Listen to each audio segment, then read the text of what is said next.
السلام عليكم ورحمة الله. بسم الله الرحمن الرحيم.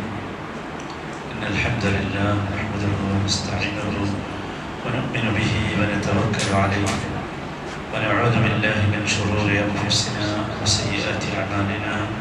من يهده الله فلا مضل له ومن يضلل فلا هادي له.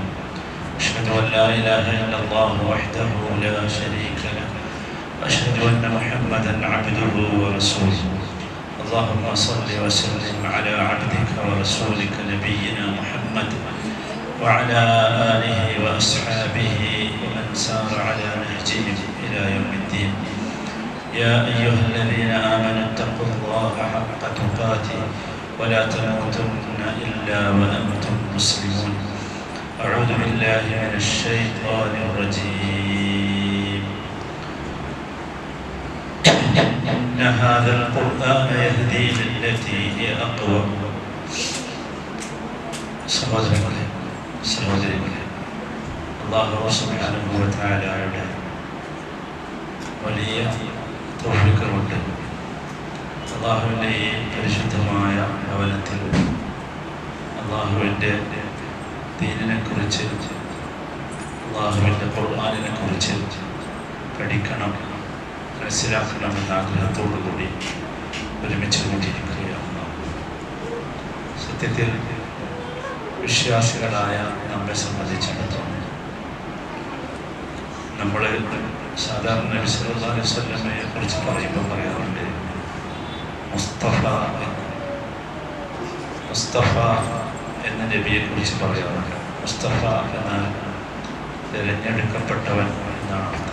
മുസ്തഫ എന്ന് പറഞ്ഞാൽ തിരഞ്ഞെടുത്തു.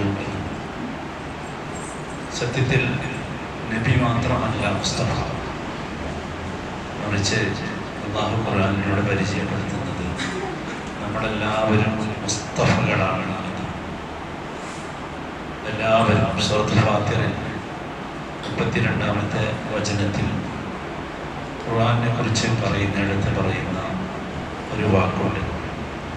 ثم أورثنا الكتاب الذين اصطفينا من عبادنا.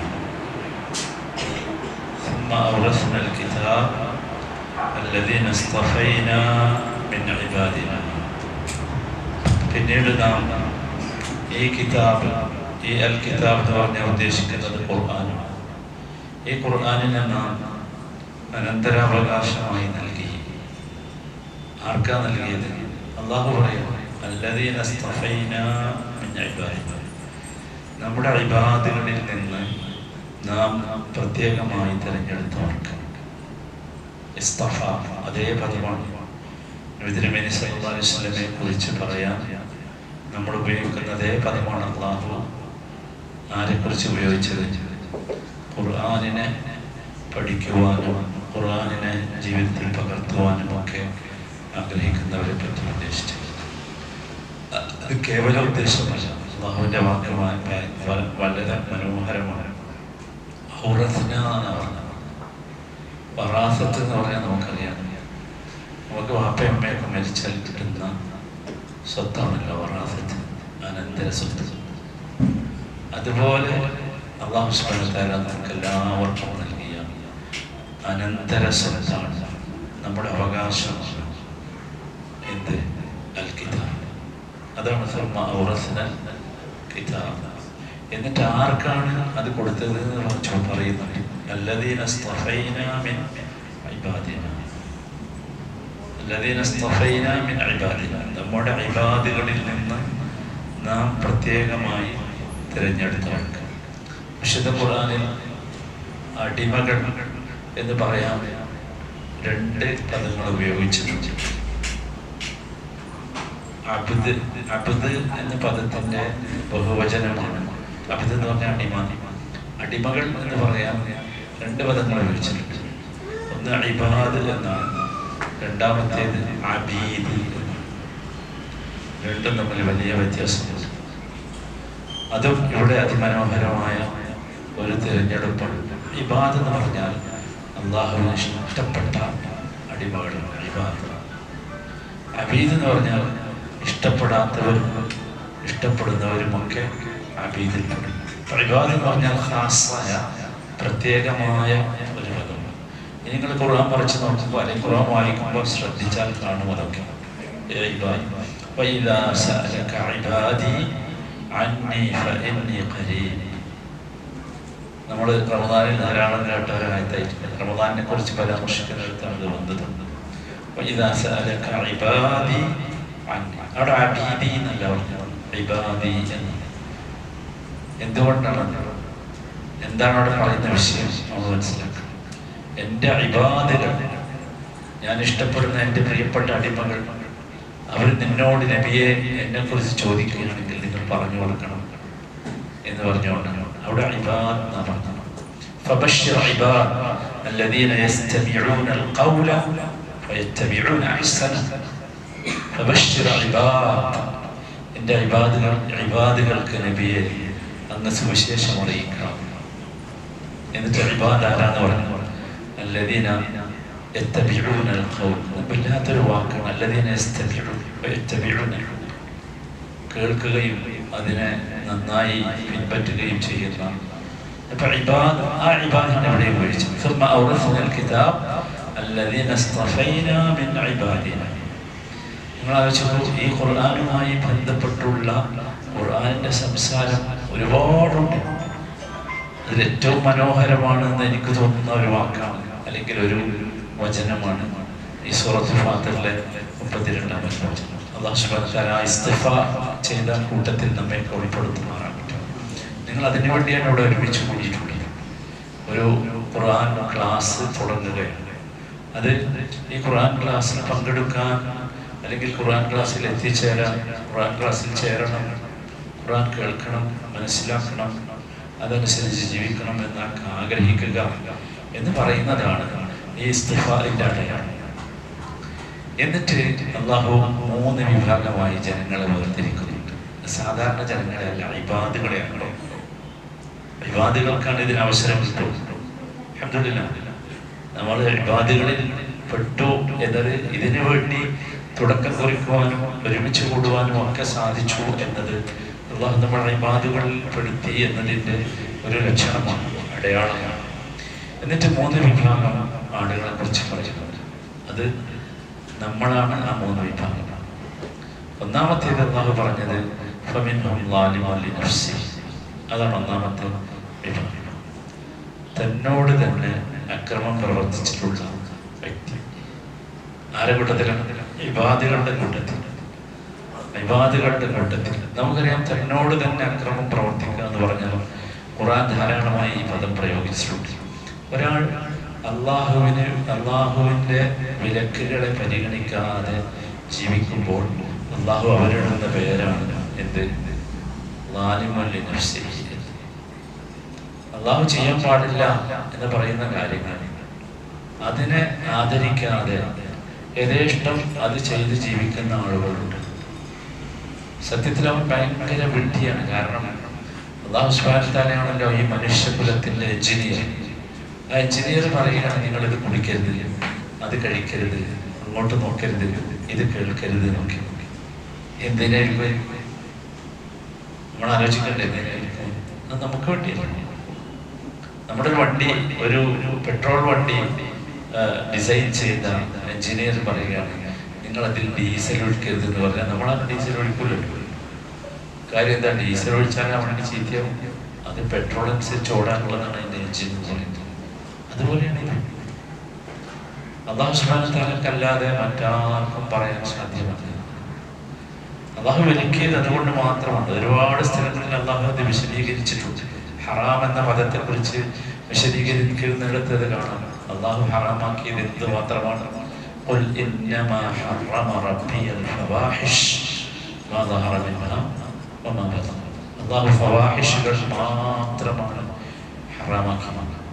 ഇന്നമാ ഹറമ റബ്ബി അൽ ഫവാഹിഷ്, എൻ്റെ റബ്ബ് ഫവാഹിഷുകളെ, ഫാഹിഷത്ത് എന്ന് പറഞ്ഞാൽ ചെയ്യാൻ പാടില്ല, ചെയ്താൽ നമുക്ക് അപകടം ഉണ്ടാവും, അതാണ് ഫാഹിഷത്ത് എന്ന് പറഞ്ഞത്. അപ്പൊ അതാണ് ദുൽമുൻ ലിനഫ്സ് എന്ന് പറഞ്ഞത്. ഒരുപാട് സ്ഥലങ്ങളിൽ കാണാം. ഖുൽ യാ ഇബാദിയ അല്ലദീന അസ്റഫൂ അലാ അൻഫുസിഹിം. ഒരു സ്ഥലത്ത് അങ്ങനെ പറഞ്ഞു. അസ്റഫ ഏകദേശം ഒരേ ആശയമാണ്. അലാ അൻഫുസിഹിം, ദുൽമുൻ നഫ്സ് എന്ന് തെറ്റ് ചെയ്യുന്നതിന് ഖുർആൻ ധാരാളമായി പ്രയോഗിച്ച ഒരു പദമാണ്. ഒന്നാമത്തെ വിഭാഗമാണ്. ആരാണ് ഈ ളാലിമുൻ നഫ്സി എന്ന് പറഞ്ഞാൽ? അള്ളാഹുവിൻ്റെ ഇബാദുകളിൽ പെട്ടവനാണ് അവനെന്ന് വെച്ചാൽ അവൻ മുസ്ലിമാണെന്ന് പറയുന്നവനാണ്. മുസ്ലിമിൻ്റെ ഒരുപാട് ഐഡന്റിറ്റികൾ അവനുണ്ട്. മുസ്ലിമിൻ്റെ ഒരുപാട് കർമ്മങ്ങൾ അവൻ ചെയ്യുന്നുണ്ട്. പക്ഷേ അവൻ വീഴ്ച വരുത്തിയവനാണ്. ഒന്നുകൂടി പറഞ്ഞാൽ അള്ളാഹു തൃപ്തിപ്പെടുന്നതും അള്ളാഹു കോപിക്കുന്നതും മിക്സ് ചെയ്യുന്നതും, അതാണ് ളാലിമുൻ നഫ്സ്. അതാണ് അവൻ്റെ അവസ്ഥ. എന്താണെന്ന് വെച്ചാൽ നമ്മൾ മനസ്സിലാക്കണം, അവന് തൗഹീദ് ഉണ്ടാകും. അടിസ്ഥാനപരമായി അശ്ഹദു അല്ലാ ഇലാഹ ഇല്ലല്ലാഹ് എന്ന് അവൻ പറയുന്നുണ്ടാകും. അവന് ആ ബോധ്യമുണ്ടാകും. അവനൊരിക്കലും ബിംബങ്ങളുടെയോ അല്ലെങ്കിൽ അള്ളാഹു അല്ലാത്ത വസ്തുക്കളുടെയോ മുമ്പിൽ ആരാധനകളൊന്നും അർപ്പിക്കുകയില്ല. തൗഹീദ് ഉണ്ടാകും. പക്ഷേ അതോടൊപ്പം അള്ളാഹു നിഷിദ്ധമാക്കിയ ചില കാര്യങ്ങളൊക്കെ അവൻ ചെയ്തുകൊണ്ടിരിക്കും. അള്ളാഹു അവൻ്റെ നന്മയ്ക്ക് വേണ്ടി നിശ്ചയിച്ചിട്ടുള്ള, നമ്മുടെ ഭാഷയിൽ പറഞ്ഞാൽ നിർബന്ധമാക്കിയിട്ടുണ്ട്. സത്യത്തിൽ നിർബന്ധം എന്ന് പറഞ്ഞാൽ അത്രയേ ഉള്ളതില്ല. ഞാൻ നേരത്തെ പറഞ്ഞ അതേ ഉദാഹരണമാണ്. എന്തുകൊണ്ട് പെട്രോൾ എഞ്ചിനിൽ ഡീസൽ ഒഴിക്കരുത് എന്ന് പറഞ്ഞു? എന്തിനുണ്ട് പെട്രോൾ ഒഴിക്കണം എന്ന് പറഞ്ഞു? നിർബന്ധമായി പെട്രോളെ ഒഴിച്ചുകൂടും എന്ന് പറഞ്ഞത് ഒരു നിർബന്ധമാണ്. ആ നിർബന്ധം എന്തിനാ? അതാ എഞ്ചിനീയർക്ക് വേണ്ടിയല്ലോ. വണ്ടി വാങ്ങിയ നമുക്ക് വേണ്ടിയല്ല, നമ്മുടെ നിർബന്ധം വേണ്ടിയല്ല. അല്ലാഹു സുബ്ഹാനഹു വ തആല അപ്രകാരമാണ്. അതാണ് സത്യത്തിൽ ഈ വാജിബ് അല്ലെങ്കിൽ ഫർദ് എന്നൊക്കെ പറയുന്ന കാര്യങ്ങൾ. അങ്ങനെയാണ് നമ്മൾ ശരിക്കും കൃത്യമായിട്ട് മനസ്സിലാക്കണം. അപ്പോഴാണ് നമുക്ക് ശരിക്ക് അള്ളാഹു നമ്മോട് കൽപ്പിച്ച കാര്യങ്ങൾ ചെയ്യാനും അള്ളാഹു വിലക്കിയ കാര്യങ്ങൾ വിട്ടു നിൽക്കാനും സാധിക്കുകയും. അപ്പൊ അങ്ങനെയുള്ള ആളാണ് ളാലിമുൻ നഫ്സി എന്ന് പറഞ്ഞാൽ തന്നോട് തന്നെ അക്രമം പ്രവർത്തിച്ചവൻ. അഥവാ അവൻ നന്മകൾ ഒരുപാട് ചെയ്യും. അടിസ്ഥാനപരമായി അവൻ തൗഹീദുണ്ട്, വിശ്വാസമുണ്ട്. പള്ളിയിൽ നിങ്ങൾ അവനെ കാണും, ഒരുപാട് നന്മകൾ ചെയ്യുന്നുണ്ട്. പക്ഷെ അതോടൊപ്പം കുറെ നിഷിദ്ധമായ കാര്യങ്ങളും അവന് വന്ന് ചേരുന്നുണ്ട്. ഇതാണ് ളാലിമുൻ നഫ്സി. അവൻ ഇബാദുകളിൽ പെട്ടവനാണ്. നമ്മൾ ശരിക്കും മനസ്സിലാക്കണം. ഒരു കാരണവശാലും അവനെ നമ്മൾ ആട്ടി പുറത്താക്കരുത്. അവൻ ചീത്തയാണെന്ന് മുദ്രയില്ല. അതിനൊന്നുള്ള അവകാശം നമുക്കില്ല, ഒരിക്കലും. ആകെ നമുക്ക് എന്തിനേ അവകാശമുള്ളൂ? അവനോട് നസീഹത്ത് ചെയ്യാൻ അവകാശമുണ്ട്, നസീഹത്ത് ചെയ്യാൻ ആവശ്യമുണ്ട്, അവകാശമുണ്ട്. അതിനപ്പുറം ഒന്നിനും അവകാശമില്ല. നമ്മൾ എന്തൊക്കെയോ ആണ് ചെയ്തുകൊണ്ടിരിക്കുന്നത്. നമ്മൾ മനസ്സിലാക്കണം, അവനെ സംബന്ധിച്ചിടത്തോളം അവൻ മരിച്ചു എന്നാൽ അവൻ അള്ളാഹുവിൻ്റെ ബശീരത്തിൻ്റെ താഴെയാണ്. അള്ളാഹു ഉദ്ദേശിച്ചാൽ അവൻ സ്വർഗത്തിലെത്തും, അള്ളാഹുവിൻ്റെ റഹ്മത്ത് കൊണ്ട്. ഒരു സംശയമില്ല. കാരണം അവൻ്റെ പാപങ്ങളെ കൗണ്ടർ ചെയ്യാവുന്ന നന്മകൾ ഒരുപക്ഷെ ചെയ്തിട്ടുണ്ടാവും. നമ്മളത് കണ്ടിട്ടില്ല എന്നില്ല. നമ്മൾ കാണണമെന്നല്ലല്ലോ, നമ്മുടെ സർട്ടിഫിക്കറ്റ് അല്ലല്ലോ നമ്മുടെ ആവശ്യം. അള്ളാഹുവിൻ്റെ റഹ്മത്താണ്. അപ്പൊ നമുക്ക് മാത്രമല്ല, ഇവിടെ അള്ളാഹു എന്ന് പറഞ്ഞിട്ട് അള്ളാഹു നാം പ്രത്യേകമായി തെരഞ്ഞെടുത്ത നമ്മുടെ നല്ല അടിമകൾ എന്ന് പറഞ്ഞിട്ടാണ് എന്ത് പറയുന്നത്? ഒന്നാമത് പറയുന്നത് ആരാ? എന്തുകൊണ്ട് വെച്ചാൽ നമ്മൾ മനുഷ്യരാണ് പറയുന്നത്. മനുഷ്യരോട് അള്ളാഹുവിന്റെ കൽപ്പന അതാണ്, നിങ്ങൾക്ക് തെറ്റുപറ്റുന്നില്ലെങ്കിൽ നിങ്ങൾ മലക്കുകളായിട്ട് തെറ്റുപറ്റും. പക്ഷെ നിങ്ങൾ എന്തേ ചെയ്യേണ്ടതുള്ളൂ? തെറ്റാണ് എന്ന് ബോധ്യമായാൽ ആ തെറ്റിൽ നിന്ന്, തിന്മയിൽ നിന്ന് പിന്മാറാൻ, പശ്ചാത്തപിക്കാൻ ഒരു പശ്ചാത്താപ ബോധം. ചെയ്തു പോയത് മോശമായി എന്നൊരു തോന്നൽ, അതാണ് സത്യത്തിൽ പശ്ചാത്താപ ബോധം. അതുണ്ടാകണം. അപ്പൊ നമ്മൾ രക്ഷപ്പെടും. അപ്പൊ അതാണ് ളാലിമുൻ നഫ്സി. രണ്ടാമത്തെ വിഭാഗം രണ്ടാമത്തെ ടീം അതാണ്. ഏതാ നമ്മൾ തെരഞ്ഞെടുത്ത ആളുകളെ കുറിച്ചാണ് പറയുന്നത്. അള്ളാഹു ഇബാദ് എന്ന് വിളിച്ച ടീമിനെ കുറിച്ചാണ് പറയുന്നത്. അള്ളാഹു ഖുർആൻ അനന്തരമായി നൽകിയ സമൂഹത്തെ കുറിച്ചാണ് പറയുന്നത്. അവരുടെ കൂട്ടത്തിൽ മുഖത്തസിദ് എന്ന് പറയാൻ ഒരു മിതത്വത്തിൽ ജീവിക്കുന്നവർ. അതാണ്. എന്ന് വെച്ചാൽ അവന്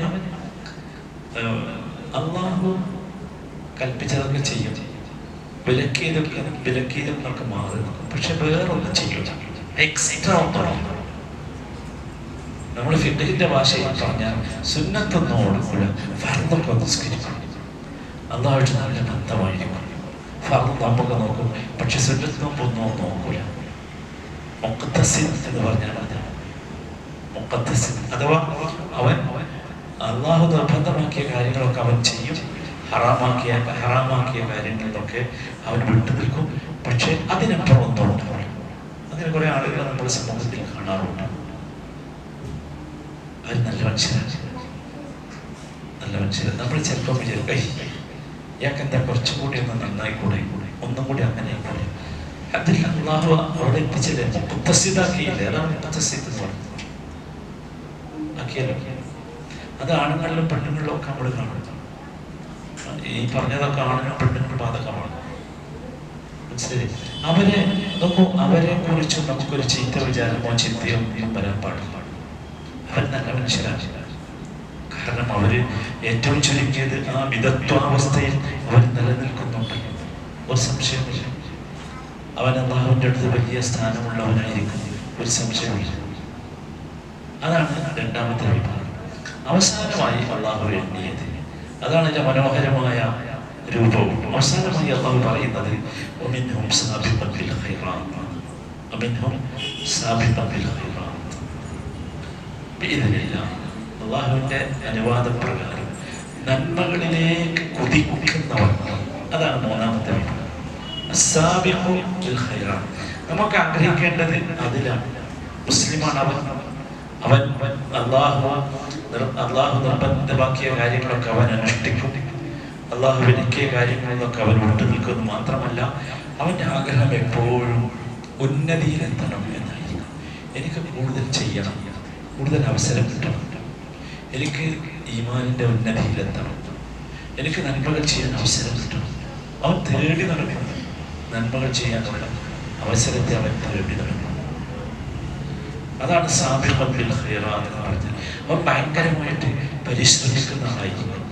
അവൻ ഹറാമുകൾ ഒഴിവാക്കും, നിർബന്ധമായ കാര്യങ്ങൾ ചെയ്യും, സുന്നത്തായ കാര്യങ്ങൾ ചെയ്യും, സുന്നത്തായ കാര്യങ്ങൾ കുറച്ചുകൂടി നിഷ്കർഷത പുലർത്തും. അങ്ങനത്തെ ആളുകൾ നമ്മൾ കണ്ടിട്ടുണ്ട്, ഒരുപാട് ആളുകൾ.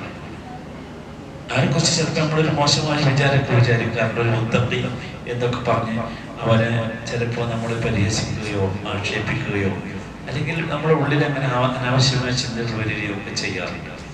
ഇങ്ങനെയുള്ള 3 വിഭാഗം ആളുകൾ, ആ ആളുകൾ, ഈ 3 വിഭാഗം ആളുകളെ എന്നെ പറഞ്ഞത് എന്ത് പറഞ്ഞ ശേഷം ثم أورثنا الكتاب الذين اصطفينا من عبادنا. നോക്കൂ നിങ്ങൾ, ഖുർആൻ നൽകപ്പെട്ടവർ, ഖുർആൻ അനന്തരമായി നൽകപ്പെട്ടവർ, അവരിൽ ഈ 3 വിഭാഗമുണ്ട് എന്നാ പറഞ്ഞത്.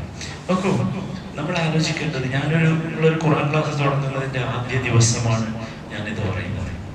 നമ്മളൊക്കെ നമ്മളെ സ്വയം ഒന്ന് വീക്ഷിച്ച് നോക്കിയാൽ നമുക്കറിയാം. ഞാൻ പറഞ്ഞു 1-ലോ 2-ലോ 3-ലോ ആയിരിക്കും നമ്മൾ. ആരും അതിലൊരു പ്രയാസവും പെടുന്നത് അള്ളാഹു വിഭജിച്ച് കാണിച്ചു തരികയാണ്. പക്ഷെ നമ്മൾ ആഗ്രഹിക്കേണ്ടത് സാബിഖുൻ ബിൽ ഖൈറാത്തിലെത്താനായിരിക്കണം.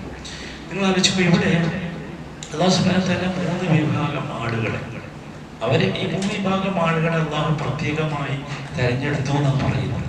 പ്രത്യേകമായി തെരഞ്ഞെടുത്തു.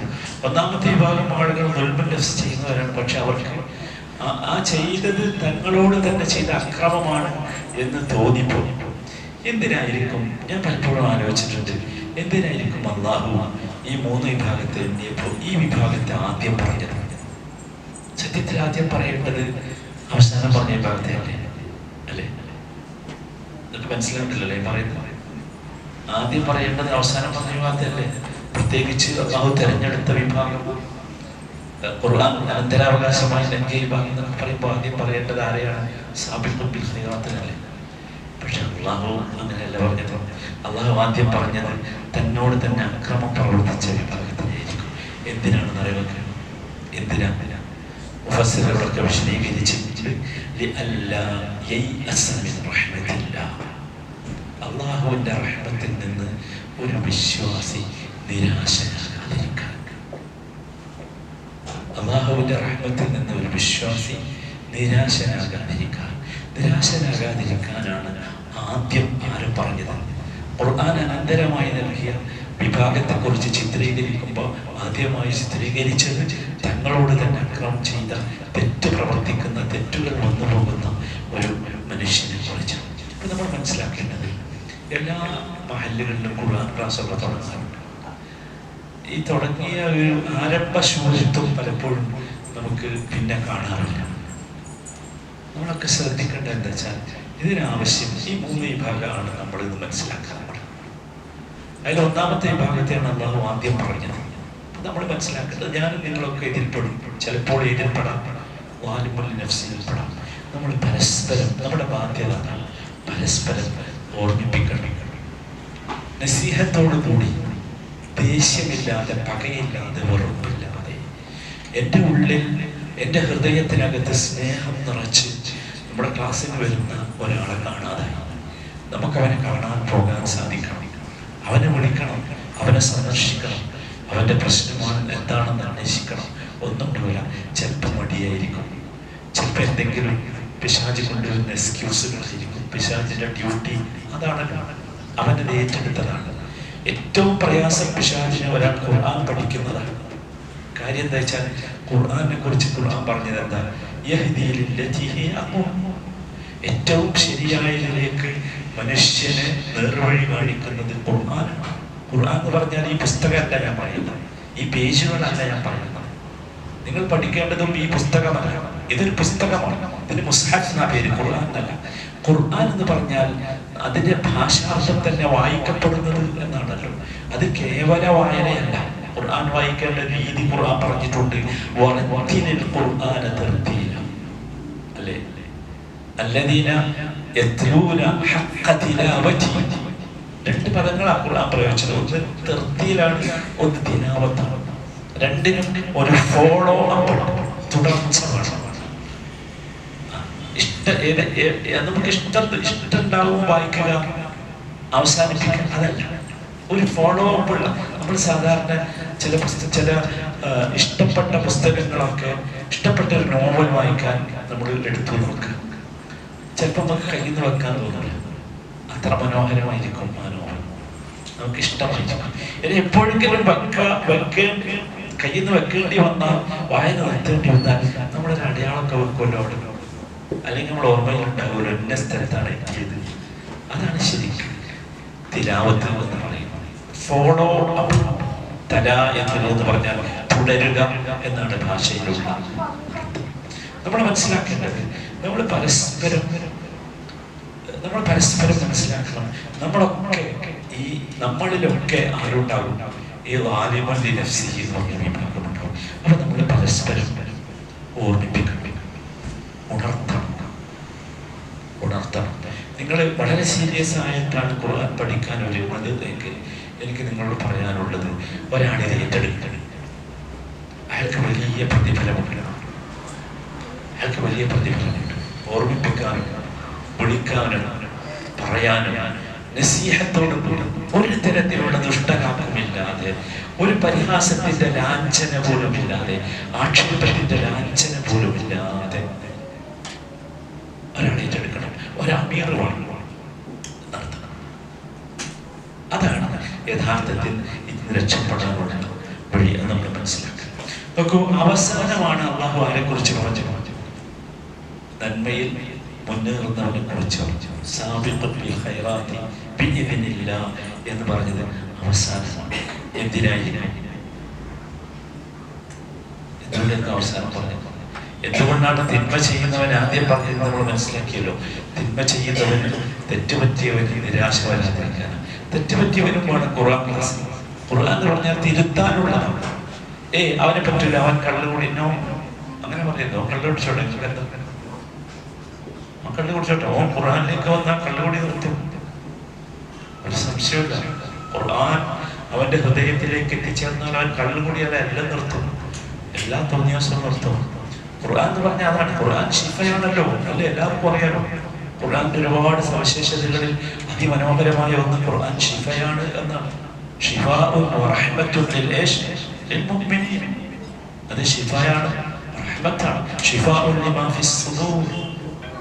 അപ്പൊ നമ്മൾ മനസ്സിലാക്കണം, അവൻ എല്ലാറ്റിൽ നിന്നും, എല്ലാ തിന്മകളിൽ നിന്നും, എല്ലാ പ്രതിസന്ധികളിൽ നിന്നും മോചിപ്പിക്കാൻ വിശുദ്ധ ഖുർആനിന് സാധിക്കും. അപ്പൊ അതുകൊണ്ട് കള്ളുകൂടിയനാണോ ഖുർആൻ ക്ലാസ്സിൽ വരണ്ടെന്ന് പറയാൻ, അല്ലെങ്കിൽ അവൻ ഇങ്ങനെയാണ് വരണ്ടെന്ന് പറയണ്ട, എല്ലാവരും വന്നോട്ടെ. അതാണ് ശരി. എന്തുകൊണ്ടായിരിക്കണം നല്ല ആളെ അവസാനം പറഞ്ഞത്? അള്ളാഹു പ്രത്യേകമായി തിരഞ്ഞെടുത്ത ആളുകളെ കുറിച്ച് പറയുമ്പോൾ നല്ലയാളെയാണ് അവസാനം പറഞ്ഞത്. അതൊരു കാര്യം നമ്മളെ ഓർമ്മിപ്പിക്കാനാണ്. നമ്മുടെ നന്മയിലേക്കുള്ള നമ്മുടെ നടത്തമോ, നന്മയിൽ നമ്മൾ എത്തിച്ചേർന്നതോ നമ്മുടെ കഴിവുകൊണ്ടല്ല, ഒരിക്കലും അങ്ങനെ ആരും വിചാരിക്കണ്ട. അങ്ങനെ ആരും വിചാരിക്കണ്ട. എൻ്റെ കഴിവുകൊണ്ടല്ല, എൻ്റെ സാമർഥ്യം കൊണ്ടല്ല ഞാനിവിടെ വന്നു നിന്നത്.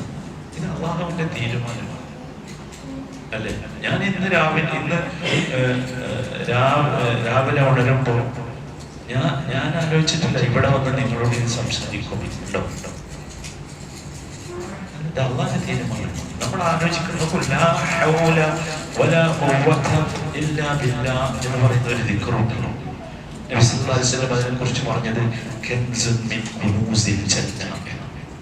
സ്വർഗത്തിലെ നിധികളിൽ ഏറ്റവും മനോഹരമാണ്. നിങ്ങൾക്ക് സ്വർഗത്തിൽ നിധികൾ കൂട്ടണം എന്ന് ആഗ്രഹമുണ്ടെങ്കിൽ നിങ്ങൾ വർദ്ധിപ്പിക്കേണ്ട വാചകം അത് നാവുകൊണ്ടാണ്. നമ്മുടെ ജീവിതത്തിൽ നമുക്ക് അത് എപ്പോഴും ജീവിത സ്പർശിയായി മാറും. നീ നന്നായത് നിന്നെ കൊണ്ടല്ല. ഒരിക്കൽ നീ ഖുർആന്റെ ആളായത്, നീ അഹ്ലുൽ ഖുർആനിൽ പെട്ടത്, നീ ഈ പള്ളിയിൽ വന്നിരിക്കുന്നവനായത്, നീ നമസ്കാരത്തിൽ പങ്കെടുക്കുന്നവനായത്, ഈ പള്ളിയെയും പള്ളിയുടെ ആദർശത്തെയും ഒക്കെ നയിക്കുന്നവനായത്, ഈ ഖുർആൻ ക്ലാസ്സിലെ അംഗമായത്, ഈ ഖുർആൻ ക്ലാസ്സിന്റെ അമീറായത്, ലീഡറായത്, ഇതൊന്നും നിന്റെ കഴിവുകൊണ്ടല്ല. നിനക്ക് ഹിദായത്ത് കിട്ടിയത് പോലും നിന്റെ കഴിവുകൊണ്ട് അല്ല. അത് അള്ളാഹുവിന്റെ തൗഫീഖ്. അതാണ് സത്യത്തിൽ അത് നമ്മളെ പഠിപ്പിക്കുന്നത്. അതുകൊണ്ട് നമ്മൾ ശരിക്കും മനസ്സിലാക്കണം. നമുക്ക് അള്ളാഹു തന്ന ഈ കിതാബിനെ നമുക്ക് ഉപയോഗപ്പെടുത്താൻ സാധിക്കണം. എന്തിനു വേണ്ടി? അള്ളാഹു പ്രത്യേകമായി തിരഞ്ഞെടുക്കപ്പെട്ട വിഭാഗമായി മാറാൻ വേണ്ടി. നോക്കൂ, ഈ ഒന്നാമത്തെ വിഭാഗത്തെ കുറിച്ച് പറഞ്ഞിട്ടുള്ള വാലിമുൽ നഫ്സി. നമ്മൾ അന്വേഷിക്കണം, ഞാൻ അതിൽപ്പെട്ടവനാണോ എന്ന്. ഖുർആനുമായി ബന്ധപ്പെടുത്തുമ്പോൾ എന്താണ് വാലിമുൽ നഫ്സി എന്ന് പറഞ്ഞാൽ? സാധാരണ ജീവിതത്തിൽ വാലിമുൽ നഫ്സി എന്ന് പറഞ്ഞാൽ മനസ്സിലായല്ലോ അല്ലേ? എന്നോട് തന്നെ അക്രമം ചെയ്യുക എന്ന് പറഞ്ഞാൽ ഞാൻ തിന്മ ചെയ്യും, തെറ്റ് ചെയ്യും. അതാണല്ലോ നമ്മൾ പഠിച്ചത്, മനസ്സിലാക്കിയത്. എന്നാൽ വിശുദ്ധ ഖുർആനുമായി ബന്ധപ്പെടുമ്പോൾ എന്തായിരിക്കും അത്? അതാണ് നമ്മുടെ പരിധേണ്ടത്. അവൻ ഖുർആൻ വായിക്കുന്നുണ്ട്. പ്രത്യേകിച്ച് സീസൺ, ഖുർആൻ വായനയുടെ സീസണുകളുണ്ട്. റമദാൻ ചിലപ്പോൾ ഖത്തം തീർത്തിട്ടുണ്ടാവും. ഞാൻ ഇതിങ്ങനെ പറയുമ്പോൾ ഏതെങ്കിലും ആളുകളെയൊന്നും നിങ്ങൾ മുമ്പിൽ കാണരുത് കേട്ടോ. നമ്മളെ കുറിച്ച് ആലോചിച്ചത്, നമ്മുടെ ജാഹിലിയ കാലഘട്ടം, പുരാതന കാലഘട്ടം ആലോചിച്ചാൽ അത് മനസ്സിലാവും. റമദാൻ ഖുർആന്റെ സീസണാണ്. അവർ ഖുർആൻ ഖത്തം തീർത്തിട്ടുണ്ടാവും. പക്ഷെ പ്രശ്നം എന്താണ്?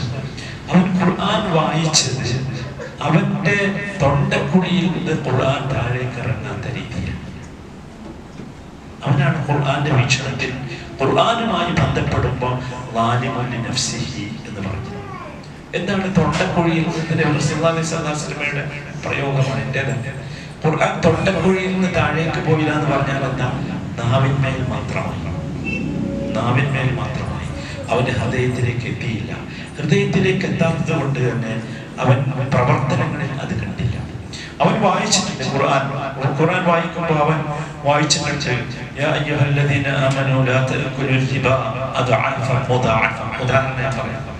അവൻ വായിച്ചിട്ടുണ്ട്, വിശ്വാസികളെ നിങ്ങൾ ഇരട്ടിയായി പലിശ തരരുത് എന്ന് പറഞ്ഞിട്ടുണ്ട്. അവൻ വായിച്ചുകൊണ്ടേയിരിക്കണം, ഓതിക്കൊണ്ടേയിരിക്കണം.